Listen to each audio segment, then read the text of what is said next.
welcome to Tiny Game Chronicles episode 42. My name is Marcus, and here with my good friend Michael, every other week we discuss games that are quick plays but epic journeys. It is great to see you today, Michael. How are you doing, my friend? I am very well, Marcus. It is great to see you too. It is a Monday that we're recording, but you'll be, I think, hitting a Thursday when you listen to this episode. So we are, I don't know, back in time, ahead of time. I'm not sure how to see this. It boggles the But mind, Michael. it boggles the mind. So, Michael, I do have a question for you, as I am wont to do. Of course. Do you have a favorite Pixar movie? I think it's hard if I need to pin it down to one. Two immediately jump to mind. One which I've seen a few times together with my daughter. I think you will know this as well. It's quite an emotional one for me. It's called Up. Yes. Just the two letters. I love it. It's the adventure of a widower that connects with a young scout. And I think if there are just such touching moments in that Pixar movie. And I think the other one that I want to highlight is also a little bit older. It's called is it The Incredibles? Oh yes, yeah. The Incredibles. Yeah. I forgot about that one. So with the family with superpowers, kind of very close to my family, right? Because everybody thinks they have a superpower. Yep. So I love the humor in that one. And so those would be two of my top ones. A more recent one might be Coco. I think Coco is Pixar as well. Yeah, but that's it.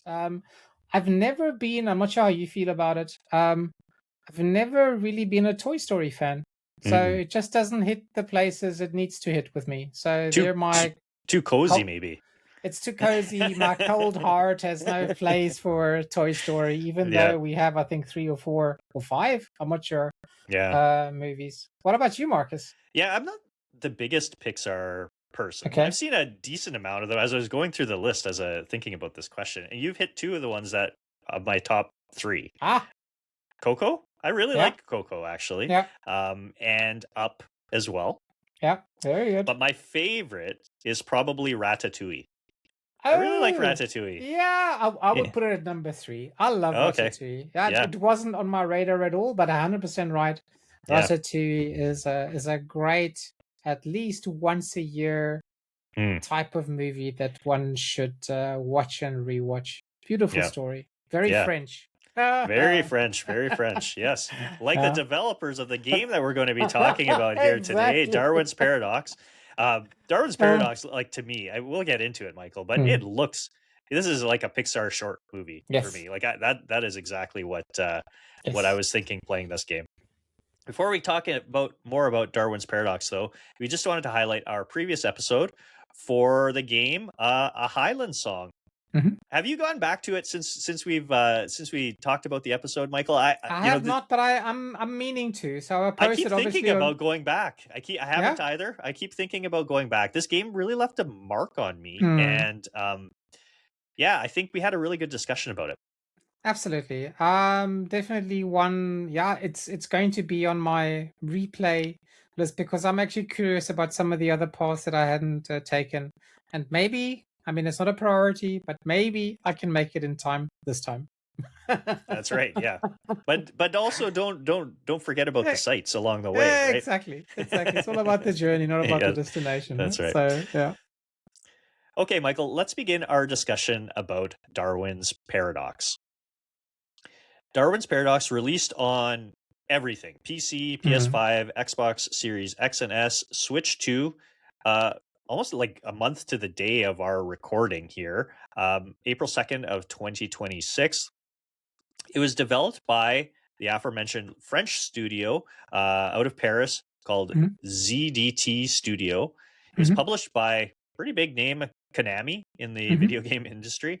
In Darwin's Paradox, you play as Darwin, inexperienced, youngish octopus who, while trying to rescue his friend gets embroiled in this conspiracy that threatens humanity and Earth. Dun dun Uh, dun. the gameplay is a 2D stealth puzzle platformer. Mhm. I actually just recently, I was telling you before we hopped on here that I finished Replaced. It's got some Replaced DNA in the cinematic Oh, kind of brilliant. platformer. Obviously, the games look very different, but there is some gameplay similarities between Darwin's Paradox and Replaced. It gives me hope. It generally had a pretty positive reception. It's currently sitting at a 76 on OpenCritic. Nothing mind blowing, but Mhm. generally pretty positive. Definitely been praised for its graphical style, but some reviewers had issues with the controls, some of the gameplay aspects. We're probably going to get into that Yeah, we as we will. get into our discussion here. We start out our discussions, Michael, by asking ourselves 3 questions. What platform did you play it on? About Mhm. how long did it take you to beat? What are some high level thoughts you have about the game? So, Marcus, I started playing on Steam Deck, and I realized for some reason that it felt a little bit sluggish. And after, I don't know, researching some reviews, apparently, this is a little nitpick, is that the FPS on handhelds is a little bit lower. I think you played it on PS5, and I played it, then eventually I switched over to PC. Had a very different, a much more enjoyable experience on PC. So I would say that if you're planning to play it, rather look for a console or PC of your choice rather than a handheld, because I think it still needs a little bit of optimizing. Marcus, what I'm really happy about, platformers are not necessarily games that I gravitate to, but whenever I finish a platformer, and I must say that there were a few moments where I wasn't sure whether I was going to finish it, but I'm glad that I did. It took me, and I would imagine it took you not that as long, 7 hours and 6 minutes. So a little bit over our tiny limit, as we would say, what tiny games are about. But I really enjoyed it because it was a kind of short Pixar stealth game, if there was something like that, right? This is what Darwin's Paradox was like for me, mixed in with a little bit of Rabbits from Ubisoft, if you remember. Also French, right? If that makes sense with regards to the slapsticks that was there. And I would maybe, if I were to give it a different title, I would call it The 8 Ways to Escape, right? As an octopus has 8 arms. This is what it felt like. And the tension was between being very agile as an octopus, but also being very fragile, as it was easy to kill the main character. Yeah, so those are my top thoughts. I think there is a nuanced jab at the food industry with regards to right what we consume, and that also we are being consumed by them because we get I don't know, attracted with the the shiny packaging obviously distracts us, where we maybe stop asking ethical questions, right, with regards to what actually is in that food, if that makes sense, right? Being a father, I think both of us have experience with that. No? So, yeah. Marcus, your top line thoughts. Yeah, well, as you mentioned, I played it on PS5. I think it looked really good on the big Beautiful. screen. So yeah, I think that was a good choice for me. Didn't go for the platinum though, Michael. There was maybe we'll get into it in a little bit, but yeah, Hmm? like some of the collectibles, I was like, I'm not going back to go and to get these, and I think Can some you of the remember how many you got? how many of the collectibles? I think Yeah. I got 11 out of 20. Okay. Okay. Yeah, not too Okay. bad. Yeah, very good. Took me right at that 5 hour mark for me. So it was done in about 5 hours. High level thoughts. I think this is a good but not great game. Okay. I think that it looks gorgeous, as we're definitely going to talk about in a moment here. But yeah, some of the gameplay stuff didn't always work for me. And I was actually thinking that it's not dissimilar to the same sort of gameplay frustrations that I had playing The Cub, which we played about a year ago. Correct. Similar sorts of issues. So we'll get into that as well when we get into our deeper discussion. Before we do that, just a couple of things. We wanted to give a brief reminder to listeners about how we talk about games on Tiny Game Chronicles. We like to identify 3 things that we think stood out about a game and do a deeper dive discussion on each of those 3 things. And then no spoilers. We're not going to get into. We usually do no spoilers. We're not going to do any spoilers for this game, for Darwin's Paradox. Narrative is there, not the driving force, I would say, within this game, but we'll keep narrative spoilers to an absolute minimum. So if you haven't yet played Darwin's Paradox, I think you're more than safe to listen. Okay, Michael, let's get into our standouts. Standout item number 1.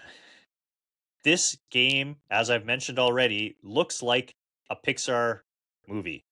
So this has very much a Pixar presentation. I would say like the art style, the music, the humor of Pixar. Like this is all here in Darwin's Paradox.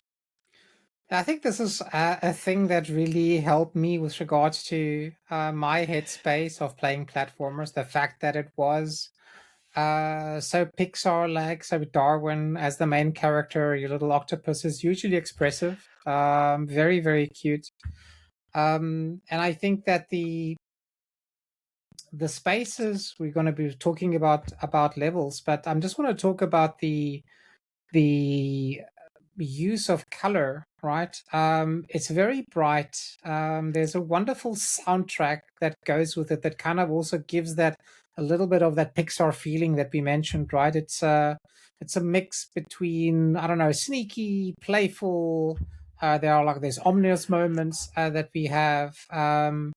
And yeah, I think the sneaking aspect fits very well. I think there are, even if you look in the extras, different ways to camouflage yourself if you want to, right? So I appreciated that. I mean, there is a shout out to other sneaky games where you need to use camouflage per se. I love the failures because there were, I don't know, funny punchlines, like the flailing limbs or the goofy sounds that came, all part of that presentation, those visual gags that came with it. And I think that kept me in the headspace of whenever I experienced failure or I got killed, to go for that one more run, which was great. However, and maybe here is the flip side. I'm not exactly sure whether the seriousness of the subject or the topic, whether that was kind of overdone, whether it was kind of too much of that gloss. I think that there's a lack of weight with regards to getting too involved with what's going on. And maybe that might be one of the reasons. I mean, there are others that we'll discuss, but that might be one of the reasons why it had a little bit of a muted reception. I think that the game deserved a few more points. So you think that it was too light?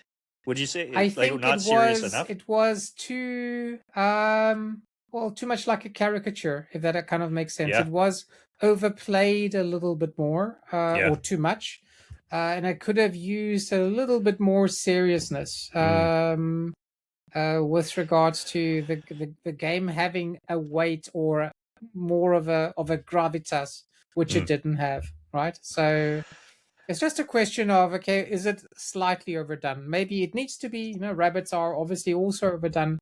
But it's the question of, could a little bit of less of that have given the game a bit more gravitas, a bit more of a punch that it maybe needed, right? That's interesting. I guess that is in line with what I know of you and what you like from your media. So I guess it's not like a shock to hear you're kind of like wanting some more depth, I guess, to me, this was the absolute best part of the game for me, was the lightness, the satire. It, again, I cannot emphasize enough how much this felt like absolutely like a Disney Pixar movie in tone and presentation. Like um, it's very light. It's a wordless, completely wordless story. Like there are things that you can find in the environments that give you a little bit of background about what's happening in this world, but it's like you don't. There's no dialogue between characters. Like I don't think there's a single even Correct. like written line No. of dialogue between any characters. It's using music and environment and just the animations to tell the story that it's telling, like exclusively. And I think it does that very, very well. You're right. It's that it is a light, kind of lighthearted story. Like this is this, you know, um, existential threat to Yeah, humanity, but it's exactly. all played for kind of laughs, right? Exactly. And it's presented that way. And I think you know this is something that um, your 5-year-old could watch, and despite the kind of like if you take a step back and like, oh, this is kind of a serious sort of thing, it's not presented It's seriously. like This is Mars just Attacks, more. the Mars Yes, Attacks kind of humor, if that makes yes, sense, right? So exactly, yeah, exactly. yeah, And so yeah, I think it did. I think like this is really good. Like the environments, again, this is where I think it doesn't take a cue, but it takes a cue from games like these cinematic platformers like Replaced. I think mm, one of the things it does really, really interestingly that not all platformers do is that cinematic, the way the camera will move in and out and shift around, and um, especially like it'll pull back when you're, you know, walking across something to see the skyline or in the distance in the back, and then it kind of zooms in, and then there's a chase sequence, and like all of that stuff is really, really well done. um and fits like it doesn't look like those traditional cinematic platformers, which often are pixelated. yeah, um can still be gorgeous in their own right, but this is like a Pixar animated style, but it has a lot of those cinematic platformer, I don't know, camera movements, and even the motion, which we'll get into maybe in our next standout. Like the ability set, like is very cinematic platformer coded. So mm. yeah, I think like I liked the lightness The over of the the game. topness Yeah, the of over it. the Okay. topness. It's very over the top. And just to circle back on one thing that you said, the death animations are fantastic. They are really Absolutely. good. Yeah, Yeah. yeah, yeah. Yeah. There's a lot of ways to die in this game, and every time it's kind of funny, right? Um, Yes, it is. It yeah. is. I think your eyeballs are the only things that survive, right? Yeah, often. If Yeah, I yeah, remember. yeah.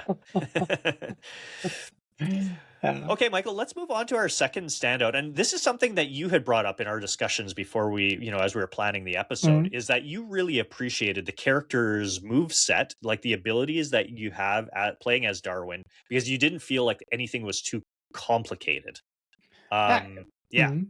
go for it. Yeah, exactly. I think that's a saving grace because sometimes I don't know, I did say I'm kind of the one button gamer, so the less buttons you give me in order to control a game, I think the more confident I feel that I can do it.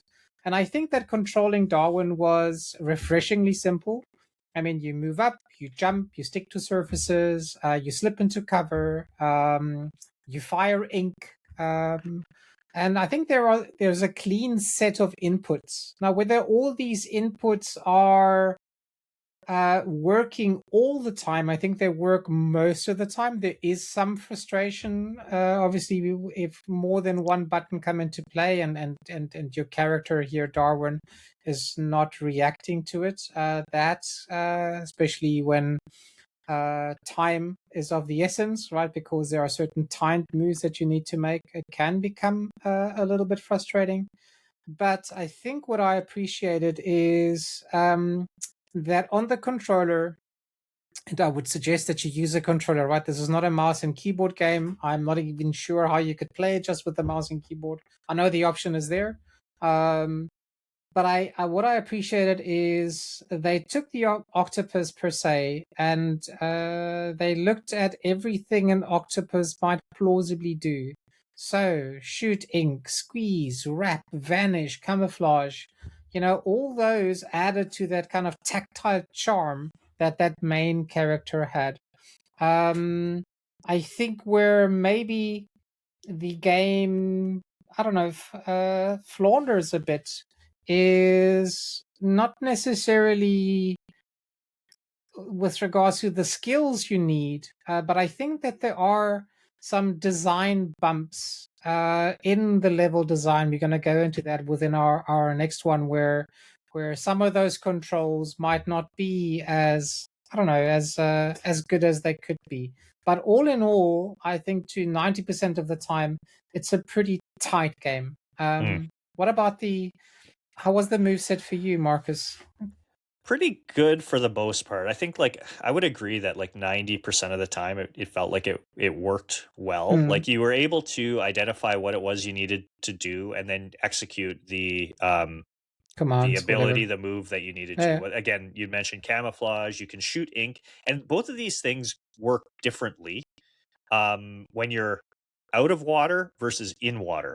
Correct. Right. And so like when you're out of water, shooting ink might be used to like um to break an electrical outlet, so it allows you to Correct. get past some area.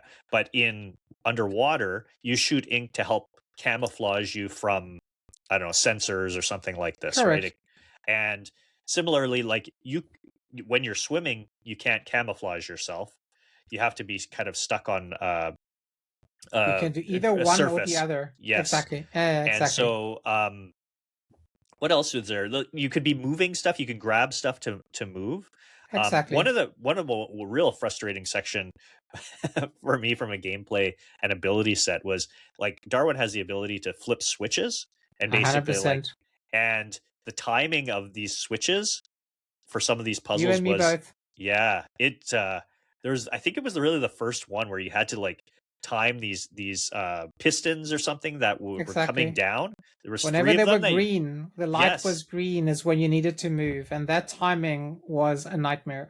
it really wasn't good Yeah. because Yeah. like a lot of cinematic platformers, like these are not, they're kind of slow playing games in that Hmm. they, you know, the timing between when you press the button and the action on the screen can be a little delayed. And that's how they're Correct. designed. But in certain puzzles, that can make things really frustrating because the timing just doesn't ever feel quite right. So it's, you know, like I said, 90% of the time, and like you said, 90% of the time it works, but there are those puzzles that were timing based that those abilities and the way that everything was kind of delayed in which it functioned just Hmm. didn't feel great.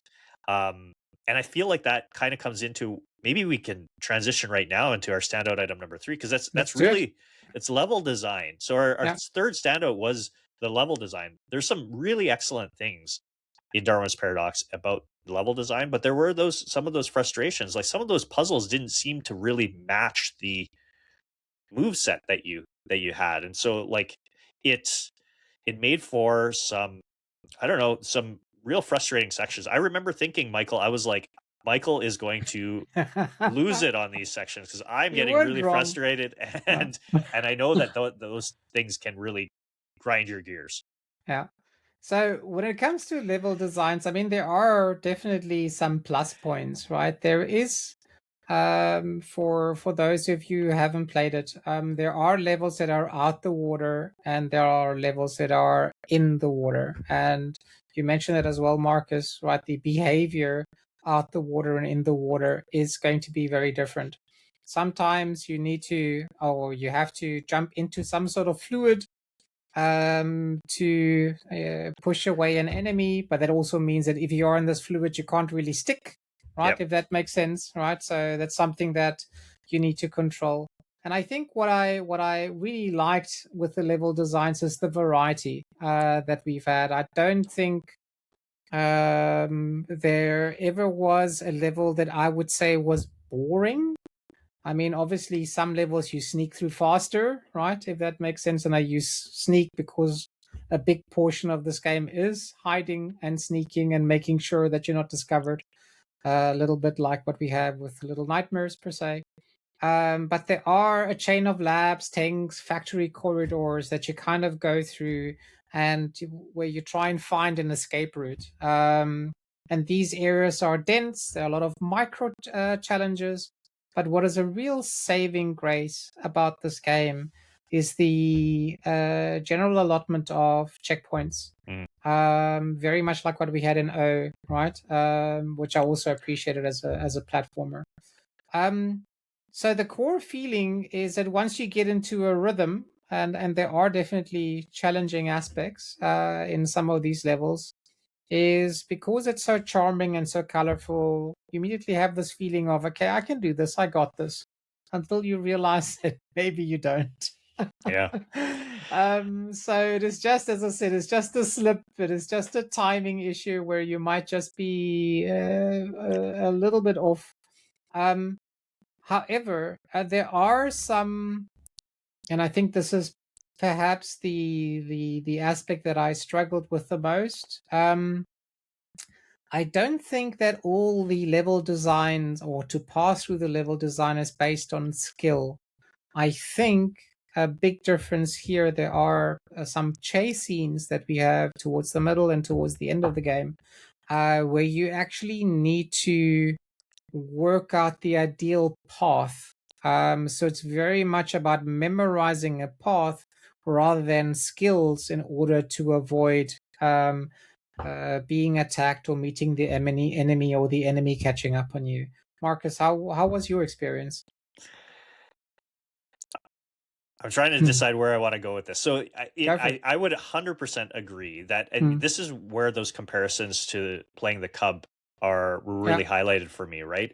I'm not a big fan of those chase sequences where it feels like you have to have memorized you can't, there's virtually no way for you to get through from start to finish of that sequence until you've experienced parts of it, because there are things that just come at you and create these cheap deaths, and it's just like, what the heck? And you have to start from the beginning. And some of these sequences, I guess maybe they're not that long, but they're long enough to be annoying, right? Like they're long enough to be annoying that, there's sequences where you're being chased, there's things falling, there are things exploding, and there's literally no way to know how to get through that until you've done it 10 times, because every time. And the other thing too is Darwin, we talked about controls like, he doesn't control, like, especially underwater, like the most precise.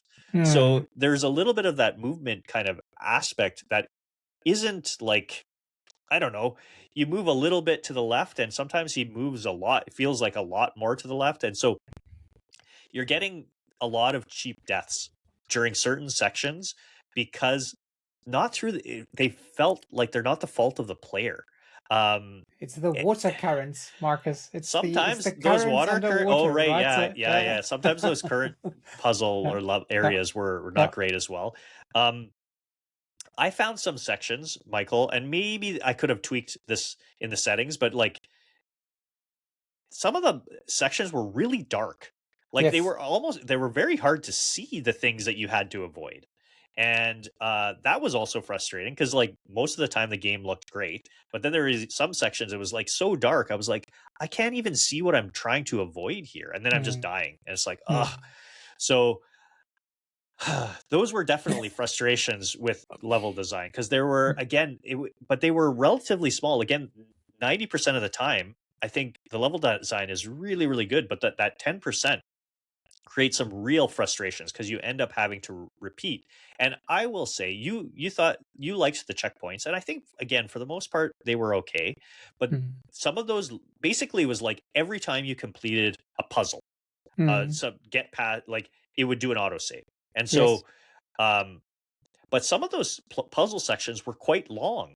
And if you get like halfway done or 3/4 done, and then you're starting it all the way from the very beginning of that section, again, we're talking maybe a couple of minutes, but a couple of minutes to get from the beginning to A to B to the saving point. 3/4 of the section, and then have to redo that again. And if you're having to redo it like 5 or 6 times, or potentially even more, that started to grind on me in a few points as well.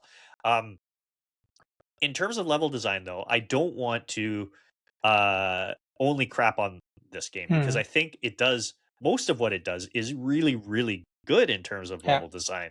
I was really impressed with how the kind of the navigation, I guess, throughout a level and the interconnectedness of the different areas within a level were really, really cool. Yeah. Um, there were just so many times I would go back and it's like, oh yeah, okay, I'm going back and I'm kind of like looping around and going up and down and around. And um, I think that that was really, really well done because it was like, oh, I didn't think that they could design it this way, or it wasn't expecting them to have designed Mm. it this way. And it all works, and it works really well most of the time. I think a big plus point that I just want to add there when we talk about pacing, there aren't many games where the pacing was actually as good as what we had in Darwin. So I don't know, at no section did I feel like the game is kind of losing momentum because every level in itself was interesting. It was a challenge. It differed from the level before a little Yeah. bit enough that you needed to think differently about it.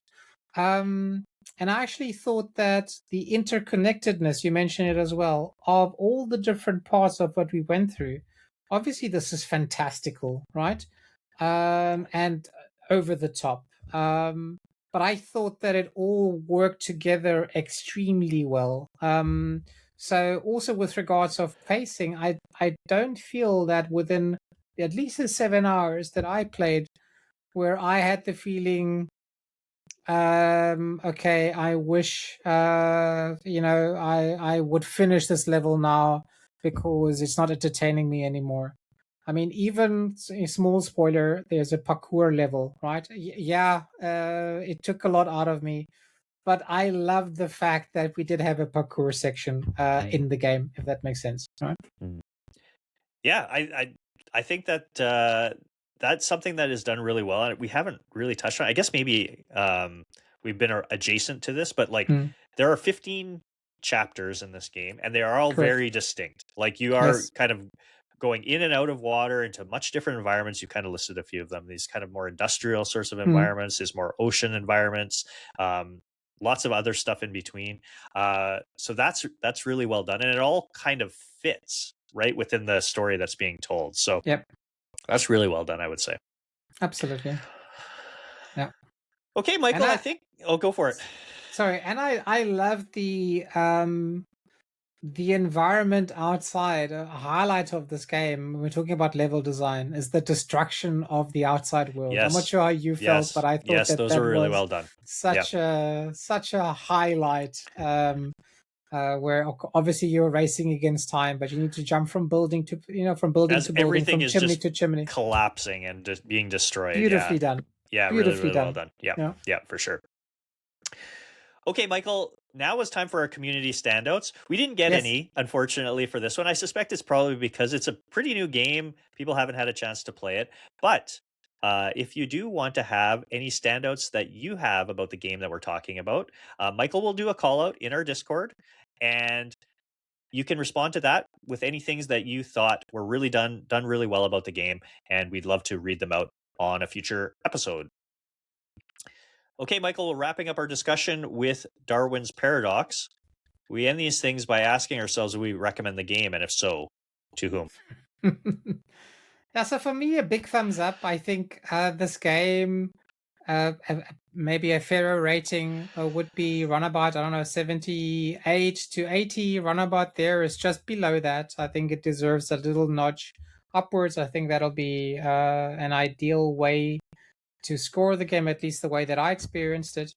I think if you like short, highly produced games, you can finish in a weekend, right? So it took me 7 hours. So you need to spend maybe 2 half days on a weekend to playing this.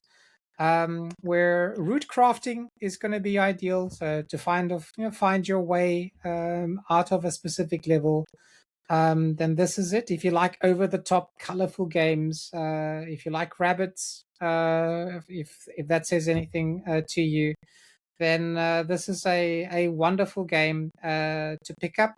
as I said, for me, it's a game where you can feel agile as well as fragile, and it's definitely a good laugh. I spent a lot of the time, except when I was being frustrated, smiling about this game because the color, the vibrancy, the over-the-top humor, and the music just adds to a Pixar weekend experience. So definitely gets my thumbs up, Marcus. What about you? I would give this a thumbs up as well, but probably a little more lukewarm thumbs up Okay, than you. 3/4. 3/4 of thumbs up. Yeah. The presentation is top notch, right? It really is very good. The gameplay is pretty mediocre is way too negative, but it's just kind of middle of the road. Like it works most of the time. It gets a little, there are some moments of frustration, and I think that's related to just the gameplay design. But overall, it's a positive experience. You had 5 hours for a very cinematic, and go in expecting a very cinematic game in terms of like the camera angles, but also in terms of those cinematic style platformers. And you are doing a lot of stealth in this game too. We've kind of touched on it. We haven't gone too deep into it, but a lot of the puzzles are stealth based.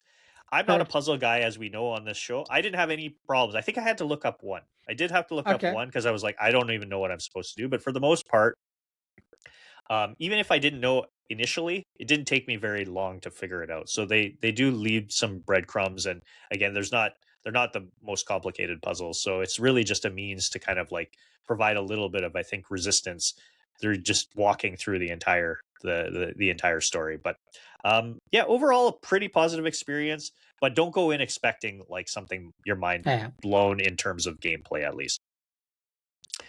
I would say it's an ideal platform game for non-platform players, if that makes sense. That was Right? doing your first comments when you finished it Yeah. to me offline. Yeah. Yeah. So I Yeah. think that there's some value there for sure. Okay, Michael, that's a wrap on episode 42. A little bit of housekeeping before we finish things up here. Of course, we would really appreciate it if you shared, liked, subscribed, and left us a 5-star review wherever you happen to be listening. Aside from that, you can follow the show on Blue Sky at Tiny Game Chronicles. You can follow me on Blue Sky at Marcus O'Neill 79. You can also find me on the two other podcasts that I do, Hype Factor, a fantasy critic podcast that I do with my really good friend John, where we talk all things fantasy critic. That's a monthly show. And our other monthly show, Brothers from Another Mothership, that I do with my good friends Ron, Matt, and Quag, where we talk about various video game topics, argue about video games, also a monthly show. So if either of those sound interesting, I would be thrilled to have you check them out. Michael, where can people find you? And I must add just to that, Marcus, not only video games, but also console discussions, right? So it's true. Sometimes, yeah. Video game consoles of your choice, right? Yep. Some have them, some don't. Yep. But I think the people that are listening know whom I'm referring to. So So Michael, where can people find you? So you can also find me on Blue Sky under Drellesh, DRELLESH, as well as on our Discord. Link to our Discord will be in the show notes. And Marcus, also on YouTube. On Unedited. YouTube. Exactly. Mostly unedited episodes on YouTube. We do some shorts for most of the episodes. I'm realizing right now I didn't put one up for Highland Song, but we'll get there. There's going to be one for Darwin's Paradox for sure. And then So Many Games. We're doing some writing. We're writing articles on So Many Games website. So that is somanygames.co.uk. So if you're interested in seeing some written form of our podcast in a way, you can check them out on So Many Games. Yep. Okay, Michael, the last thing we need to do is introduce our next game. Woo. This game was developed and published by Happy Broccoli Studios. What a great name. That is a good developer name. You play in this game as a down on his luck detective who must use his powers of deduction to inspect evidence, fill in the blanks, and bust the case wide open. And the name of this game, Michael, is Duck Detective, and we're going to be looking at The Secret Salami. The first Duck Detective game that came out a few years ago at this point. Yeah, this one's been on our radar since the very beginning of this show. So we're finally getting around to do it. And Michael, we have a special guest, special secret guest that we are going to be joining us on this episode. He'll be with us on our next show with his secret salami. Looking forward to it. I don't know what that means, but that's I'm sure he will be bringing his secret salami. Okay. We've been wanting to get this guest on for a really long time, so we're really happy that he is able to join us for this one. So he or she, we don't know. That's a very good point. It could be a she. Yeah, so I guess that's everything for us today, this episode, Michael. I guess I can end things by just saying thank you for listening, and we will be back in 2 weeks with Duck Detective, The Secret Salami. Salami. See you then. Bye-bye. Bye.